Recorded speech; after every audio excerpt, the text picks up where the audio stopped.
Hello everyone, কেমন আছো সবাই?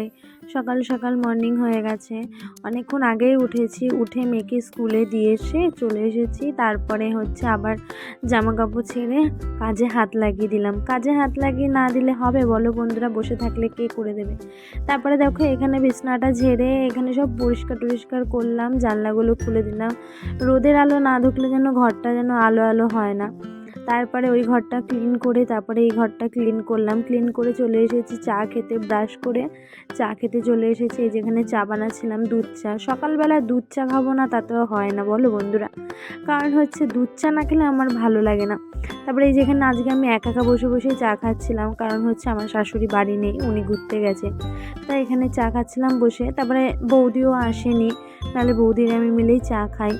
তারপরে চাটা খেয়ে চলে গেছিলাম জামাকাপড় কাচতে। জামাকাপড় কেচে স্নান করে একবারে এসেছি। আর এই দেখো বৃষ্টি শুরু হয়ে গেছে। যেই জামাকাপড় মেলেছি আর বৃষ্টি শুরু হয়ে গেছে। আর বৃষ্টির মধ্যে ভিজে ভিজে আমার মেয়ে গাড়ি চালাচ্ছে। শিগগিরই আমি বলছি তাড়াতাড়ি বাড়ি চল, নিচে চল। তারপরে দেখো বন্ধুরা, আকাশটা কি সুন্দর ঠান্ডা ঠান্ডা হাওয়া দিচ্ছিল। তারপরে নিচে নেমে এখানে মেয়ের জন্য ব্রেকফাস্ট করে নিয়েছিলাম। এখানে ভাত ওকে ভেজে দিয়েছিলাম পেঁয়াজ দিয়ে, আর আমি আর মেয়ে খেয়েছিলাম। তারপরে চলে গেছিলাম দুপুরে রান্নার জন্য। এখানে আমোদি মাছ ভাজা হচ্ছিল, আমোদি মাছ ভাজছি আর খাচ্ছি। কি বলবো, যাই হোক আমোদি মাছ ভাজাটা আমার খুব ভালোই লাগে। আমোদি মাছ ভাজতে ভাজতে দেখি এখানে মেয়ে কালো হয়ে গেছে। তারপরে দৌড়ে দৌড়ে চলে আসলাম জামাকাপড় কটা তুলতে। জামাকাপড় কটা তুলে এখানে আলাদা আলাদা করে রাখলাম, ভেজা আর শুকনো। তারপরে তোমাদেরকে দেখাচ্ছিলাম দেখো কি অবস্থা মেঘের। আর এরা দেখো এখানে এই বৃষ্টির মধ্যে এরা মাঠ পরিষ্কার করছে। এত সুন্দর ভাল লাগছিলো ঠান্ডা হাওয়ায়। তারপরে এখানে দেখো জামাকাপড়গুলো সব মেলে দিলাম। বর্ষাকালে এই একটা অবস্থা জানো তো বন্ধুরা। তারপর যাই হোক আমি আর আসবোই না যতই রোদ দিক না কেন, তাই আমি একবারেই তালাটা দিয়ে নিচে নেমে যাব। আর নিচে নামবো আর আমার মেয়ে নিচ থেকে চিৎকার করেই যাচ্ছে, মা আমি যাব আমি যাব।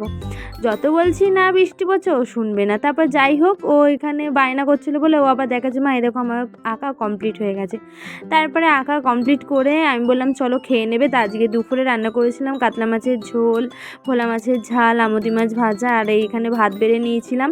তা খেয়ে দিয়ে চলে এসেছি ঘুমাতে। বাঙালি মানুষ বলে কথা, একটা ভাত ঘুম না দিলে হয় বন্ধুরা। তা তোমাদের কেমন লাগলো ভিডিওটা? আজকের মতো এখানে টাটা।